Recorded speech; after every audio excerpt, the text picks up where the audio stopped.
நாடு தழுவிய போராட்டம் தொழிற்சங்கங்கள் வந்து ஒரு 17 அம்ச கோரிக்கையினால நாடு தழுவிய போராட்டம் நடந்துட்டு இருக்கு. இது வந்து இந்த போராட்டம்ன்றது மத்திய அரசு முக்கியமா கண்டிச்சோம், ஒரு சில கோரிக்கைகள் மாநில அரசும் கண்டிச்சோம். மத்திய அரசு கண்டிச்சிட்டாங்களே. ஆமா சார். அப்புறம் எப்படி மாநில திமுக அரசு சும்மா இருப்பாங்க? மறைமுக கூட்டாளிகள் களத்துல குதிச்சிட்டாங்க, பாத்தீங்களா இல்லையா?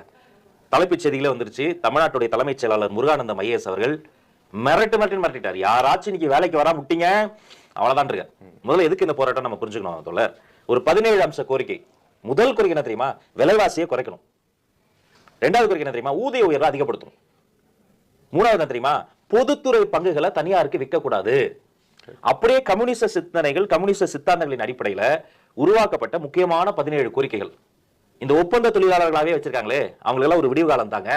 புதிய ஓய்வூதிய திட்டத்தை வந்து நீங்க வந்து கைவிடுங்க, விலைவாசியை குறைங்க, இப்படி சொல்லி மத்திய அரசில் வேலை பார்க்கக்கூடிய ஊழியர்கள்லாம் சேர்ந்து, தொழிற்சங்கங்கள்லாம் சேர்ந்து ஒன்றிய அரசுக்கு நெருக்கடி தரக்கூடிய இந்த நாடு தழுவிய போராட்டத்தை நடத்துறாங்க. தமிழ்நாடு அரசு, திமுக அரசினுடைய தலைமைச் செயலர் என்ன சொல்றாரு? யாராச்சும் இன்னைக்கு தமிழ்நாடு அரசுல இருக்கக்கூடிய வேலை பார்க்கக்கூடிய இந்த கவர்மெண்ட் ஆபீசர்ஸ் யாராவது ஸ்ட்ரைக்கு போனீங்க, போராட்டம் போனீங்க, ஆர்ப்பாட்டம் பண்ணீங்க, கோஷம் போட்டீங்கன்னு தெரிஞ்சது, அவ்வளவுதான். இன்னைக்கு சம்பளம் கிடையாது, ஒப்பந்த தொழிலாளர் இருந்தா வேலையே கிடையாது, வேலை விட்டு தூக்கிட்டார். 10:15 மணிக்கு எல்லாரும் ரிப்போர்ட் எடுக்கின்றார். எல்லா கலெக்டர்ஸ்க்கும் எல்லா தலைவர்களுக்கும் மெசேஜ் அனுப்பியிருக்கார், சர்க்குலர் அனுப்பியிருக்கார்.